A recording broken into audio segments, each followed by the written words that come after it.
अपन वो कहाँ से करते हैं? सबको म्यूट करने वाला सिस्टम।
Good morning students.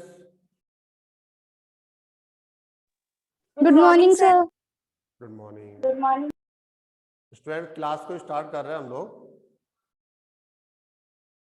हमारा ये टॉपिक चल रहा था आउटक्लच का श्रृंखला नियम।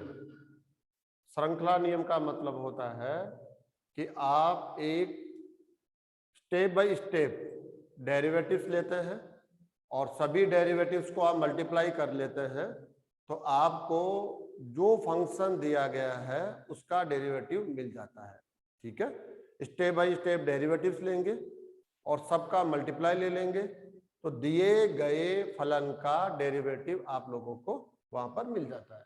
चेन रूल, जैसे एक चेन होती है वैसे आपको यहाँ पर कार्य करना होता है, chain rule of derivatives.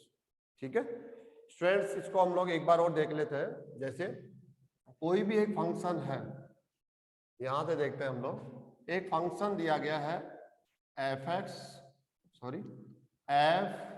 Ji and H x, ऐसे कोई फंक्शन है स्टूडेंट्स। देखिए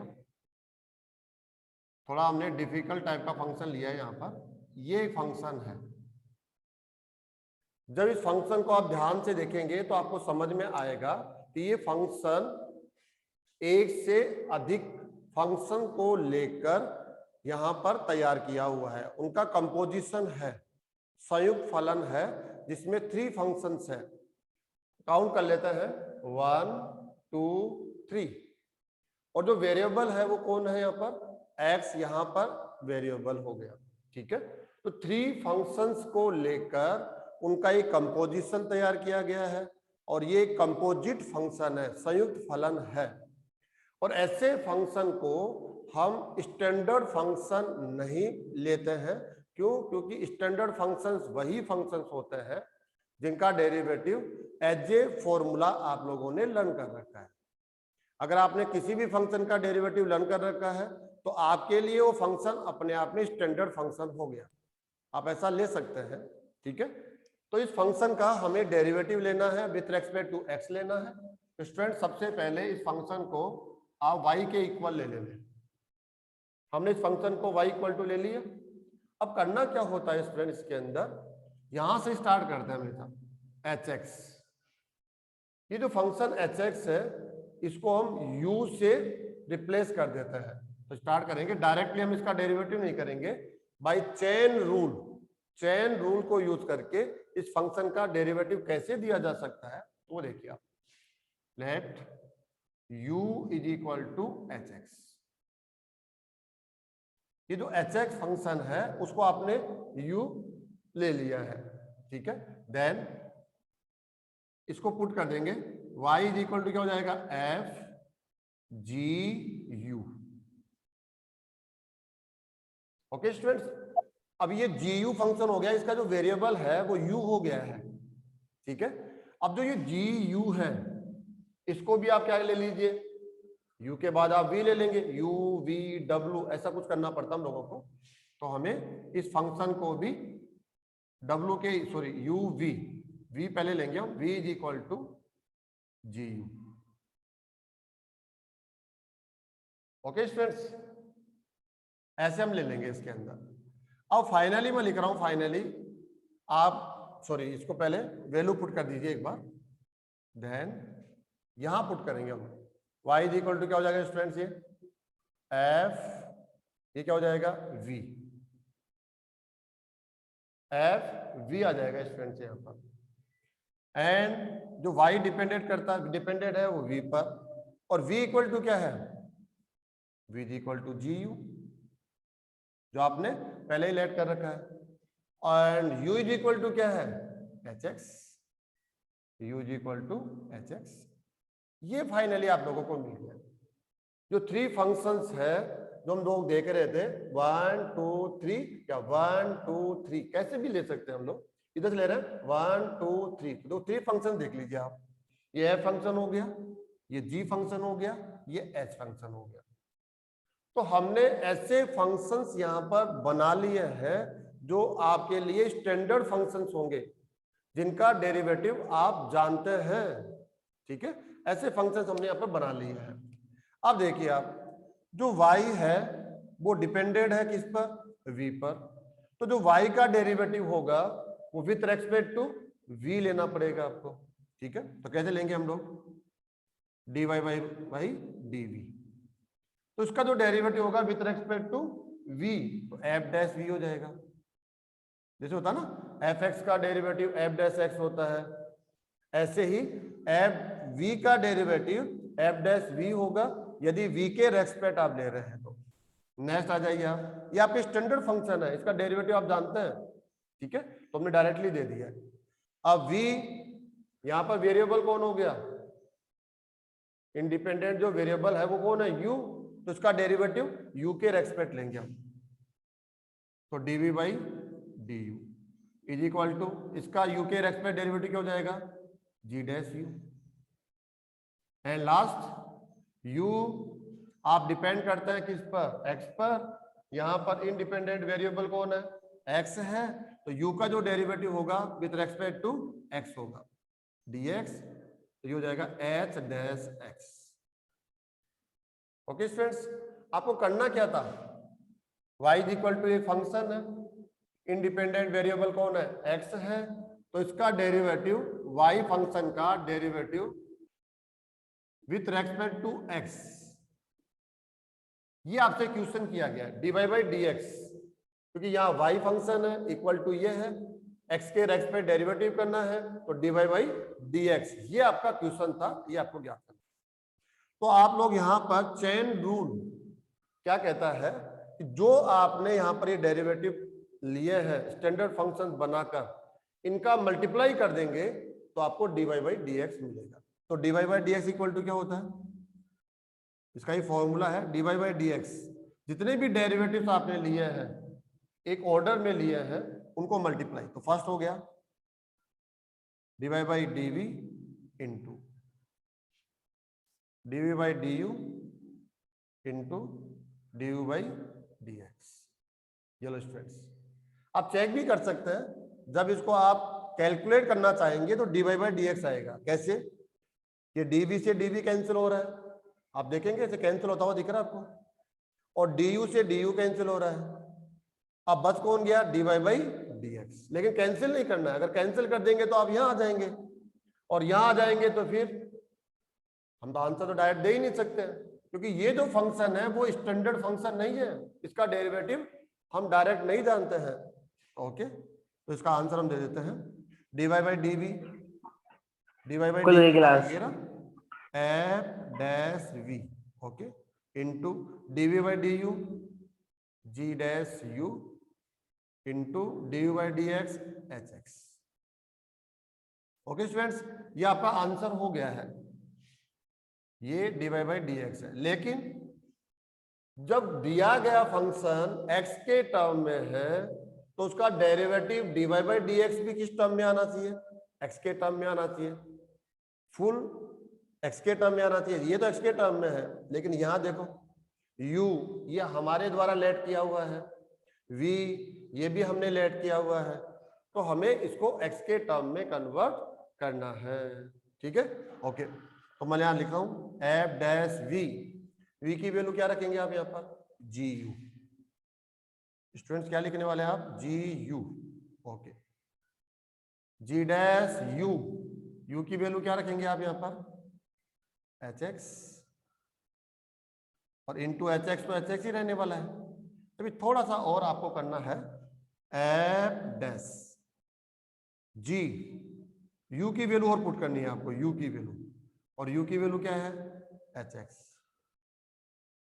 x into G dash H X, sorry into, sorry ये हमने यहाँ पर एच डैश, इसका डेरिवेटिव है ना ये एच डैश है स्टूडेंट्स, ये तो ये इसका डेरिवेटिव हो गया स्टूडेंट्स। सर इसको हम आपकी बोलते आवाज हैं नहीं आ रही। चेन रूल का यूज करके आप एक फंक्शन का डेरिवेटिव कैसे दे सकते हैं। जब आपको ऐसा फंक्शन मिले जिसका डेरिवेटिव आप डायरेक्ट नहीं दे सकते हैं, वो फंक्शन एक से अधिक फंक्शन को लेकर उनके संयोजन से बनाया गया एक फंक्शन हो, तब आप चेन रूल का यूज करते हैं। अब ये प्रॉपर चेन रूल हो गया है। अगर हम इसको डायरेक्ट आंसर देना चाहते हैं कि धीरे धीरे हम प्रैक्टिस क्या करेंगे, हम ये क्वेश्चन और ये वाला आंसर, हमारा इंटरेस्ट इसमें है कि क्वेश्चन को देखकर डायरेक्ट हम dy बाई डी एक्स लिखे, ये आंसर लिखे, और इसके जो बिटवीन जो हमने जितना भी वर्क किया है वो जीरो हो जाए। तो इसके लिए स्टूडेंट्स काफी आसान है, आपको प्रैक्टिस करनी पड़ेगी, थोड़ा ध्यान लगाएंगे तो ये पॉसिबल होगा।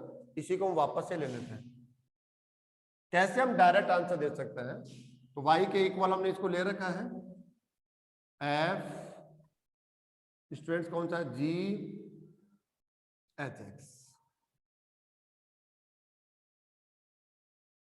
ठीक है, ऐसा फंक्शन है ये, फर्स्ट फंक्शन, सेकंड फंक्शन और थर्ड फंक्शन, ऐसे स्टूडेंट्स। और आपको आंसर देना है dy by d x, y function का x के रेस्पेक्ट डेरिवेटिव। इसको हमने 1 कह दिया, इसको 2 कह दिया, ये 3 फंक्शन है, और भी ज्यादा हो सकते हैं 4 5 6, ऐसा नहीं है ओनली 3 फंक्शन। कल की क्लास में ओनली 2 फंक्शंस को लेकर स्टडी कर रहे थे, आज हम 3 फंक्शंस को लेकर स्टडी कर रहे हैं, ज्यादा भी पॉसिबल है। ठीक है, अब देखो आप डायरेक्टली इसका डेरिवेटिव कैसे होगा, y का x के respect derivative dy by d x, y का x के रेस्पेक्ट डेरिवेटिव क्या होगा, dy by d x is equal to, students ये जो फंक्शन है अगर इसको कंप्लीटली एक साथ आप देखेंगे तो ये एक स्टैंडर्ड फंक्शन नहीं है, मतलब आप इसका डायरेक्ट डेरिवेटिव नहीं जानते। आप डेरिवेटिव किसका जानते हैं, एफ एक्स का। एक बार हम एफ का डेरिवेटिव लिखेंगे, लेकिन एफ फंक्शन का डेरिवेटिव हम तभी ही जानते हैं जब यहां कौन हो, एक्स। ये जी एच एक्स है, इसकी जगह कौन हो, एक्स हो। अगर एक्स रहता है तो एफ एक्स होगा, और एफ एक्स का एक्स के रेस्पेक्ट डेरिवेटिव क्या होगा, एफ डैश एक्स हो जाएगा। तो ये एक्स तो नहीं है, ये एक्स नहीं है, तो कोई दिक्कत नहीं है। आप कुछ टाइम के लिए, कुछ सेकंड्स के लिए आप इसको एक्स सोच लीजिए, मान लीजिए कि जैसे ये एक्स ही है। अब इसको पढ़िए एफ एक्स, इस कंप्लीट को आप एक्स लीजिए, आप एक्स ऐसे कुछ सेकंड्स के लिए हम इसको एक्स सोच लेते हैं, एफ एक्स। अब एफ एक्स का डेरिवेटिव क्या होगा, F dash x, F dash x होगा। लेकिन जो एक्स की जगह है वही आपको यहां पुट करना है, तो पुट कर देते हैं हम लोग, कौन आ जाएगा, जी एच एक्स। ओके स्टूडेंट्स, ये हो गया आपका एफ फंक्शन का डेरिवेटिव। अब आपको सेकंड फंक्शन का डेरिवेटिव करना है स्टूडेंट्स। अब आप सर, f साफ को नहीं दिख रहा। जाइए, ऐसे सोचिए ये f है ही नहीं यहाँ पर। अब आपका फंक्शन क्या है? g h x। आपका फंक्शन क्या है स्टूडेंट्स? g h x। ले अब सोचिए g, अगर ये x होता है, h x कौन हो? x से, तो gx का डेरिवेटिव क्या हो जाएगा? g डैश x, क्योंकि gx का derivative with respect to x क्या होता है? g dash x। लेकिन यहां पर ये x नहीं है, इसलिए स्टैंडर्ड फंक्शन नहीं है, तो कोई दिक्कत नहीं है। चेन रूल क्या कहता है कि आप कुछ समय के लिए इसको x के रूप में ले सकते हैं, और x के रूप में लेकर इसको पढ़िए आप। इसका डेरिवेटिव करेंगे, इसका तो हमने डेरिवेटिव कर ही दिया है। अब चेन रूल में इंटू आ जाएगा, इंटू आ गया। चेन रूल हमेशा मल्टीप्लाई के साथ आगे बढ़ता है। अब g फंक्शन का डेरिवेटिव, जब ये x है तो gx का डेरिवेटिव क्या होता है स्टूडेंट्स? g डैश होगा। लेकिन जो x आपने लिया है वो x नहीं लिखेंगे, जो फंक्शन यहाँ है वही आपको यहाँ पर पुट करना होता है, hx। Okay, into. अब नेक्स्ट इसका भी डेरिवेटिव हमने कर दिया। अब थर्ड फंक्शन कौन है? hx है। अब hx तो डेरिवेटिव डायरेक्ट जानते हैं, यहां तो x है ही ना, इसको तो आपको x सोचने की भी जरूरत नहीं है, ऑलरेडी x है। तो hx का डेरिवेटिव क्या हो जाएगा स्टूडेंट्स? h dash x। ये आपका डायरेक्ट आंसर हो गया। चेन रूल का यूज हुआ है, लेकिन चेन रूल में जो कैलकुलेशंस होनी चाहिए, जो आप यहां से यहां तक की कैलकुलेशन देख रहे हैं ना, ये कैलकुलेशंस आप लोगों ने देखी है, ये कैलकुलेशन हमने यहां पर राइटिंग में ली नहीं है। हमने डायरेक्ट क्वेश्चन, और क्वेश्चन से क्या है? आंसर। ये dy बाई डी एक्स है स्टूडेंट्स, दोनों को मैच करेंगे तो दोनों सेम होंगे। तो काफी आसान है, आप पहचानिए इनमें फर्स्ट फंक्शन कौन सा है, उसका डेरिवेटिव लिख दीजिए। फिर पहचानिए सेकंड फंक्शन कौन है, फिर इनटू करके उसका डेरिवेटिव लिख दीजिए। फिर पहचानिए थर्ड फंक्शन कौन सा है, उसका डेरिवेटिव कर दीजिए मल्टीप्लाई में। ऐसे ही फोर्थ फंक्शन होगा तो उसको पहचान के फोर्थ फंक्शन का डेरिवेटिव। लेकिन आपको ऑर्डर प्रॉपर पहचानना पड़ेगा, फर्स्ट सेकंड थर्ड। अगर आपने ऑर्डर को सही ढंग से नहीं पहचाना, जो फंक्शन सेकंड है उसको आपने फर्स्ट ले लिया, तो वो फिर प्रॉब्लम हो जाएगी, वो आपका आंसर 100% रॉन्ग होना है। इसलिए बहुत ध्यान से हमें काम करना पड़ता है। कैलकुलेशन तो हमने यहाँ पर नहीं करी, यहाँ नहीं करी है, लेकिन बहुत प्रैक्टिस की आवश्यकता आप लोगों को पड़ेगी यहाँ पर, ठीक है। जैसे एग्जांपल यहाँ पर हम ले लेते हैं, कोई भी एक फंक्शन लेते हैं, 3 फंक्शंस को लेके लेते हैं, log cos x²। देख पा रहे स्टूडेंट्स, log cos x²। आप इसको y के इक्वल नहीं है तो किसी भी फंक्शन साफ नहीं दिख रहा। ले सकते हैं। यस सर, साफ नहीं दिख रहा, साफ नहीं दिख रहा। साफ नहीं दिख रहा क्या आपको? एक मिनट चेक कर लेता हूँ। अभी नहीं दिख रहा आपको? हाँ, एक मिनट।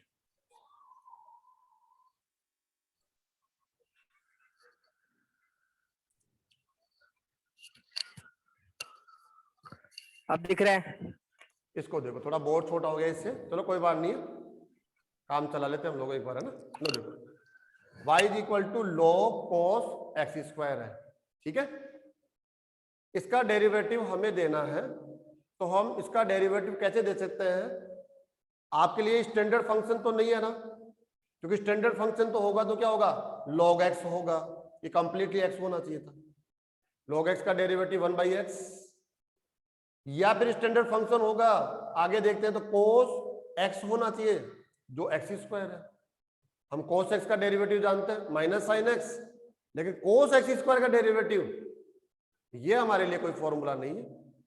तो ये जो है, ये 3 फंक्शंस का संयोजन है, 3 फंक्शंस का कंपोजिशन है, तो इसका डेरिवेटिव हम चेन रूल से करने वाले हैं। तो कैसे करेंगे इसमें हम? अच्छा, क्वेश्चन पहले देख लेते हैं। हमें dy बाई डी एक्स लिखना है, ये क्वेश्चन करेगा आपको। y आपको देता है तो dy बाई डी एक्स कह देगा, अगर वो y इक्वल नहीं देता है तो कह देगा इसका derivative with respect to x ज्ञात कीजिए, एक्स के रेस्पेक्ट इसका अवकलज लिखिए, ऐसे बोलेगा। कोई दिक्कत नहीं है, आप डायरेक्ट लिख सकते हैं डी बाई डी एक्स ऐसे करके, या वाई के इक्वल आप ले लीजिए, वो कोई भी प्रॉब्लम नहीं है, हर एक फंक्शन वाई के इक्वल होता है। अब हम इसको देखो, इसमें फर्स्ट फंक्शन कौन है, ये, सेकंड फंक्शन कौन है, ये, और थर्ड फंक्शन कौन है, एक्स स्क्वायर। 1 2 3। अब सबसे पहले चेन रूल में आपका डेरिवेटिव लिखेंगे, फिर कॉस का डेरिवेटिव लिखेंगे, एंड लास्ट एक्स स्क्वायर का डेरिवेटिव लिखेंगे। ठीक है, तो इसका हम कर रहे हैं derivative with respect to x, d y by d x is equal to. अब बोलिए स्टूडेंट्स, लॉग का जब डेरिवेटिव लिखते हैं तो आप जानते हैं डेरिवेटिव होता है log x का। किसका डेरिवेटिव लिख सकते हैं आप लोग स्टूडेंट, डेरिवेटिव किसका लिख सकते हैं, log x का डेरिवेटिव होता है, क्या होता है,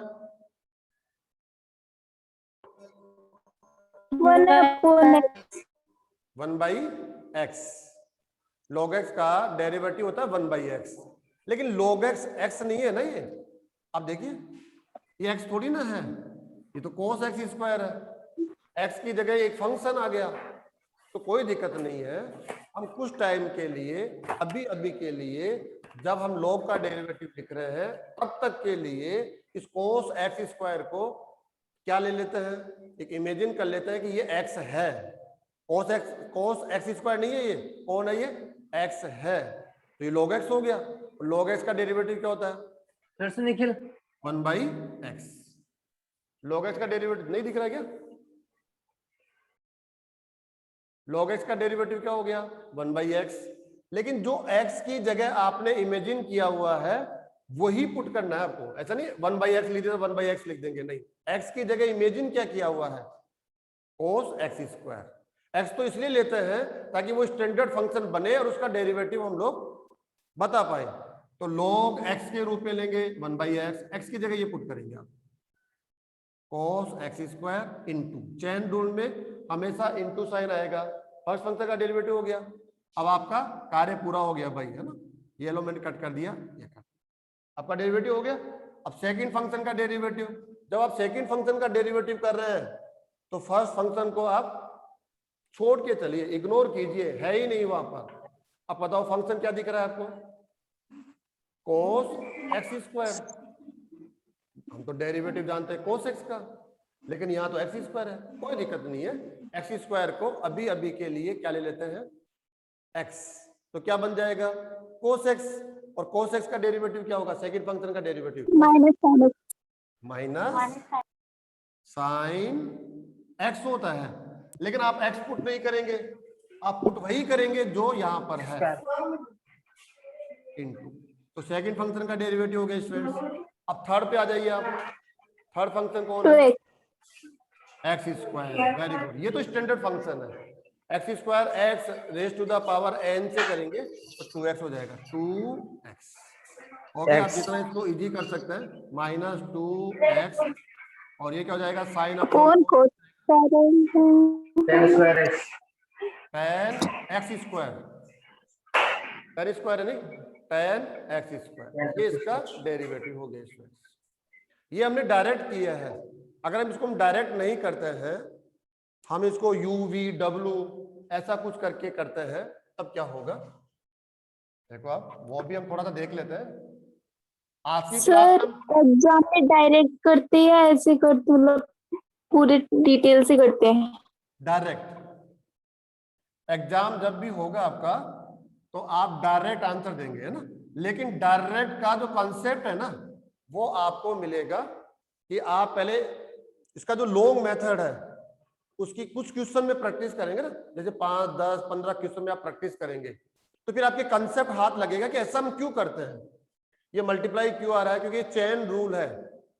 हम क्या चेन रूल में क्या करते हैं, फंक्शन आपको स्टैंडर्ड फंक्शन नहीं है, फॉर्मूला नहीं है, वो उसका डेरिवेटिव नहीं जानते हम लोग, तो कोई दिक्कत नहीं है, नहीं जानते हैं तो फिर आप ऐसी स्थिति में उसको स्टैंडर्ड फंक्शन में कन्वर्ट कर लेते हैं। कैसे, जो जो प्रॉब्लम कर रहा है फंक्शन उसको हम u मान लेंगे, और कोई प्रॉब्लम कर रहा है तो उसको v मान लेंगे, और कोई फंक्शन प्रॉब्लम कर रहा होगा तो उसको हम w मान लेंगे, उसको स्टैंडर्ड फंक्शन तक ले आते हैं हम लोग। तो वो कंसेप्ट आप यही दे रहे हैं, ये तो हमारा फिर फाइनल आंसर ऐसे ही देना है हम लोगों को पूरा स्कोर मिलेगा आपको, है ना, कोई नहीं देता ऐसे आंसर, ठीक है। लेकिन ये जो आंसर देने की प्रैक्टिस है, कंसेप्ट है, वो यहीं से निकल के आ रहा है ना। तो इसको देखिए आप लोग, वापस इस क्वेश्चन को लेता हूं मैं। y इज इक्वल टू है, क्या क्वेश्चन है, log cos x स्क्वायर, ऐसे स्टूडेंट्स है, और आपको with respect to x derivative देना होता है, ठीक है। अब आपको पता चल गया होगा, ये 1 2 3 1 2 3, ठीक है। 1 को तो हम कभी भी कुछ नहीं मानते, हमेशा इसको मानना पड़ेगा। 2 को आप मानेंगे u, इसको u मानेंगे, और इसको मानेंगे आप v। cos x स्क्वायर को तो क्या मानेंगे आप, u, और 3 का मतलब x स्क्वायर को क्या मानेंगे आप, v। एक साथ भी मान सकते हैं, या 1 बाई 1 स्टेप भी मान सकते हैं, ठीक है। जैसे मैं ले लेता हूं यहां पर, let u is equal to cos x square. ऐसा क्यों माना हमने, ऐसा क्यों, इसका कारण मैं बताता हूं आपको। क्योंकि cos x स्क्वायर के होने की वजह से log का डेरिवेटिव नहीं जानते।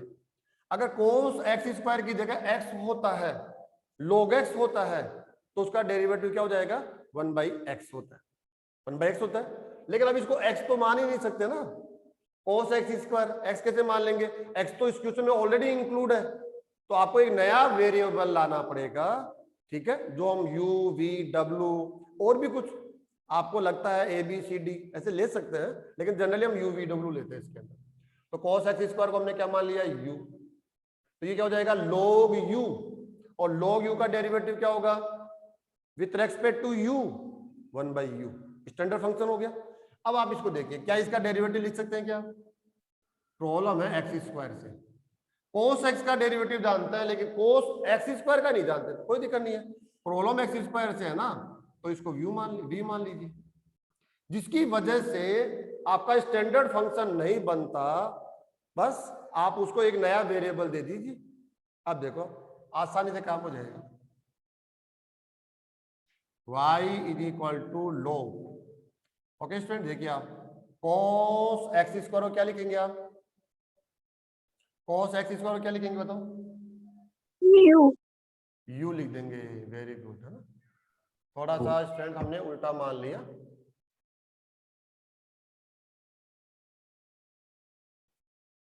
चलो सही है, उल्टा नहीं सही माना। अब इसको क्या लिख देंगे हम, u लिख देंगे, एंड log u हो गया, इसका डेरिवेटिव लिख देंगे हम। अब u इक्वल टू क्या हो जाएगा, cos x क्या लिखेंगे आप, v, देखो v लिख देंगे हम लोग, and v is equal to क्या हो जाएगा, x स्क्वायर। अब सबको देखेंगे ना, तो ये स्टैंडर्ड फंक्शंस है, सबका डेरिवेटिव आप जानते हैं, तभी चेन रूल सक्सेस है। मतलब आप जो फंक्शन है उसको इस प्रकार से विभाजित कर देते हैं कि वो सभी स्टैंडर्ड फंक्शंस हो जाते हैं डेरिवेटिव के लिए, ठीक है। तो एक मिनट में फैन ऑन कर लेता हूं।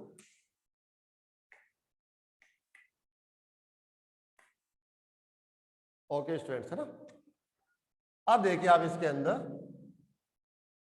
अब इसका डेरिवेटिव किसके रेस्पेक्ट लेंगे, u के रेस्पेक्ट, बताइए dy बाई डी यू क्या हो जाएगा, बोलते चलिए, 1 अपॉन यू, और डी यू बाई डी भी लेंगे यहाँ पर, cos v का क्या हो जाएगा derivative, minus sine v, v, and dv by dx 2x, okay. 2x, अब सबको मल्टीप्लाई कर देंगे ना, तो dy बाई dx आएगा। तो हमारे पास एक फॉर्मूला होता है, dy by dx is equal to, chain rule क्या कहता है, आपको सभी को मल्टीप्लाई करना है, dy by du and du by dv into dv by dx, इनकी वैल्यू पुट करनी है, 1 बाई यू यहां से वैल्यू पुट करेंगे, into minus sine v into 2x। अब ये आंसर तो है, लेकिन इसको हम कंप्लीट आंसर नहीं कहते हैं। क्यों नहीं कहते हैं, क्योंकि क्वेश्चन x के टर्म में है, तो आंसर भी x के टर्म में आना चाहिए। तो ये तो x के टर्म में है, ये नहीं है, ये नहीं है, तो वैल्यू पुट करना पड़ेगा 1 अपॉन यू। यू की वैल्यू क्या होगी, cos v, और v की वैल्यू साथ ही रख दो, x square, minus sine v, v की वैल्यू क्या रखी है आपने, x स्क्वायर, इंटू 2x और फाइनली -2x इंटू 10x²। तो इसका जो प्रोसेस है चेन रूल का वो ये वाला है।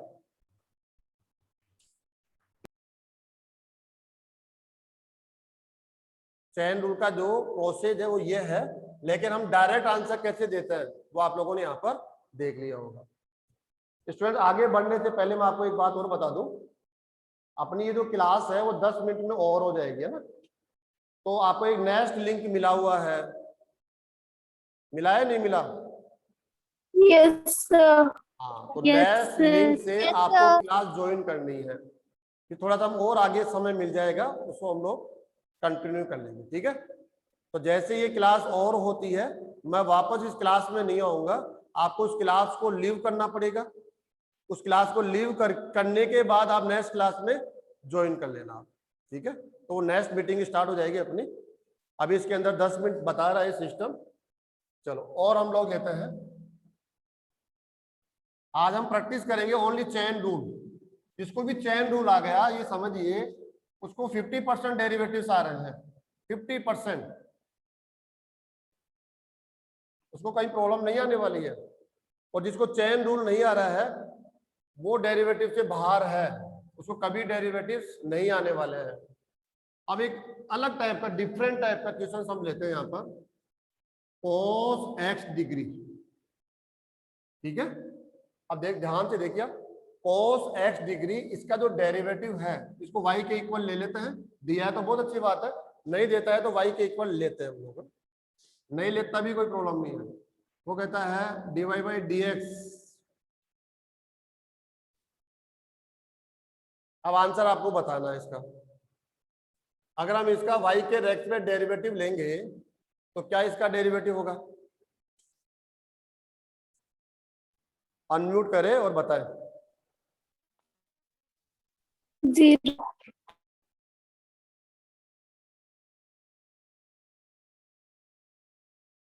cos x डिग्री है, ये डिग्री। यस बेटा, ये बहुत अच्छा क्वेश्चन है, एग्जाम में आ जाता है। तो जिसने इस पर ध्यान नहीं दिया, कभी एक बार भी कभी सोल्व नहीं किया, जिसको लगता है कि डेरिवेटिव्स ये सबसे आसान मेरे लिए है, सबसे अच्छा मैं डेरिवेटिव्स को जानता हूं, वो भी इसको गलत करके आएगा। बताइए।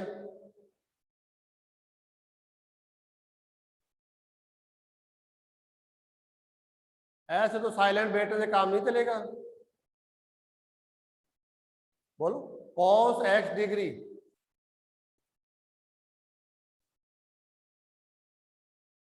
आप सब अपने आप को म्यूट करके बैठे हुए हैं। चलो मैं पूछता हूँ नीतू यादव। नीतू यादव, हाँ बोलो। Minus sine x degree. एक बार दोबारा से बोलो। x degree minus sine x degree. Minus sine x degree. Okay, चलो नेक्स्ट आंसर कौन देना चाहता है? चलो दिव्या देंगे।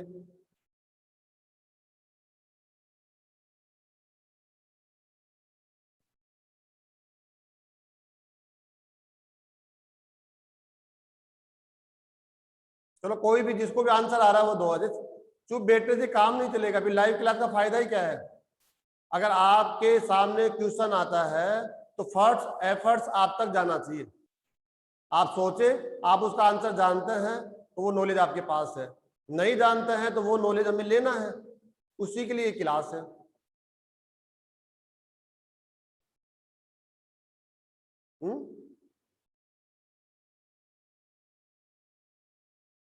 बोलो भाई।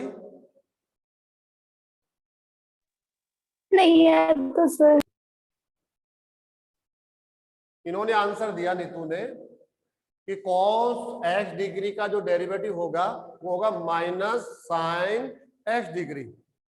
जनरल स्टूडेंट ऐसा ही सोचता है, लगभग स्टूडेंट्स है जिसने एक बार भी इसको अटेम्प्ट नहीं किया, तो वो आंसर मैं मान के चलता हूं यही देने वाला है। जो आंसर रोंग है, ये आंसर करेक्ट नहीं है। क्यों? क्योंकि इसके पीछे एक लॉजिक है, और लॉजिक क्या है, क्योंकि आपने क्या स्टडी किया है, आपने डेरिवेटिव पढ़ा है with respect to x cos x का। आपने डेरिवेटिव किसका पढ़ा है, कोस एक्स का। जब ये जो एक्स है ना, ये रेडियन में होता है। एक्स यहां किसके अंदर है, रेडियन में है। आपने जितने भी ट्रिग्नोमेट्रिक फंक्शन पढ़े हैं, sine x, cos x, ten x, सब पढ़े नहीं पढ़े हैं, यहाँ पर जो एंगल है वो रेडियन में होने चाहिए, तब जाके वो स्टैंडर्ड फंक्शन होगा। अगर ये एंगल डिग्री में है तो ये फॉर्मूला आप अप्लाई नहीं कर सकते, क्योंकि ये फॉर्मूला हमने स्टडी किया है किसके लिए, रेडियन के लिए। एंगल रेडियन में है तो आप डायरेक्ट अप्लाई करो। तो cos x रेडियन है, लिखा हुआ नहीं है, लेकिन अब आप ध्यान रखेंगे x रेडियन है तो इसका डेरिवेटिव जाएगा माइनस साइन x। ये रेडियन तो रेडियन आएगा। जब डिग्री नहीं लिखा हुआ है तो वो रेडियन है, और डिग्री लिखा हुआ है तो डिग्री माना जाएगा उस समय। तो ये जो फॉर्मूला है वो रेडियन एंगल के लिए है, उसको आप कॉपी करके नहीं लगा सकते। आप डिग्री में ऐसे कैसे कर लेंगे आप, तो क्या करना पड़ेगा, इस x डिग्री को हमें रेडियन में कन्वर्ट करना पड़ेगा, और रेडियन में कन्वर्ट करने के बाद हम इसका डेरिवेटिव लिखेंगे, क्योंकि रेडियन के लिए डेरिवेटिव जानते हैं हम लोग, फॉर्मूला है। तो ठीक है, आप लोग क्या जानते हैं, यहां से स्टार्ट करते हैं। हम जानते हैं 180 डिग्री में रेडियन होते हैं। जो नॉलेज है वहीं से स्टार्ट किया हमने, पाई। 180 डिग्री में कितने रेडियन होते हैं, पाई।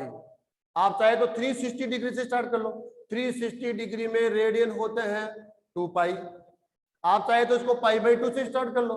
पाई by 2 radian, sorry pi by 2 degree, pi by 2 नहीं सॉरी 90 डिग्री में रेडियन होते हैं पाई बाई 2। आप चाहे तो इसको 45 डिग्री से स्टार्ट कर लो। 45 डिग्री में रेडियन होते हैं पाई बाई 4। जो आप जानते हो वहां से स्टार्ट करो। इसलिए 1 डिग्री में कितने रेडियन होंगे, जब भी हम इकाई के लिए निकालते हैं तो डिवाइड होता है पाई बाई 180 डिग्री। ओके स्टूडेंट्स, लेकिन आपको कितने डिग्री में रेडियन चाहिए, आपको तो x डिग्री में चाहिए। तो x डिग्री में कितने रेडियन होंगे, तो आपने पढ़ा होगा जब भी इकाई की वैल्यू आपके पास है और आप ज्यादा की वैल्यू निकालना चाहते हो तो मल्टीप्लाई होता है। 1 डिग्री में इतने रेडियन है तो x डिग्री में कितने होंगे, तो मल्टीप्लाई हो जाएगा, ये हो जाएगा पाई बाई 180 इंटू एक्स। अब ये डिग्री नहीं आएगा, यहाँ पर रेडियन हो जाएगा ये, क्योंकि ये रेडियन है इधर। तो कुल मिला के हम लोगों को क्या मिला, x डिग्री अगर आपको हम रेडियन में कन्वर्ट करेंगे तो ये हो जाएगा x degree equal to pi by 180 into x. अब ये वैल्यू पुट करेंगे स्टूडेंट्स हम लोग यहाँ पर। y is equal to cos x degree, then y is equal to cos pi by 180 into x. Okay students, अब देखिए आप क्या करना है। अब इस फंक्शन को जब देखेंगे तो आप कहेंगे कि अरे ये जो फंक्शन है इसका डेरिवेटिव मैं डायरेक्ट नहीं जानता, तो आपके लिए स्टैंडर्ड फंक्शन नहीं है, इसका फॉर्मूला आपके पास नहीं है। किसकी वजह से, इसकी वजह से। अगर यहाँ ये x होता, ओनली x होता, तो इसका डेरिवेटिव मैं जानता माइनस साइन एक्स, लेकिन यहाँ x तो नहीं है ना, तो कोई दिक्कत नहीं है, हम इसका डेरिवेटिव डायरेक्ट लिखेंगे एक बार के लिए। चेन रूल लगेगा इसके अंदर। ये 2 फंक्शंस का कंपोजिशन है, कैसे, 1 2 लिख देता हूं मैं इसमें, 1 2 फंक्शंस का कंपोजिशन है। फर्स्ट फंक्शन कोस है, सेकंड फंक्शन है pi by pi upon 180 into x. तो सबसे पहले इसका डेरिवेटिव लिखेंगे, लेकिन जब इसका डेरिवेटिव लिखेंगे तो इसको x के रूप में लेंगे, x ले लेंगे इसको। तो पढ़ो इसको, cos x, तो आंसर होगा माइनस साइन x की जगह यही रखेंगे x, हो गया, इनटू फर्स्ट फंक्शन का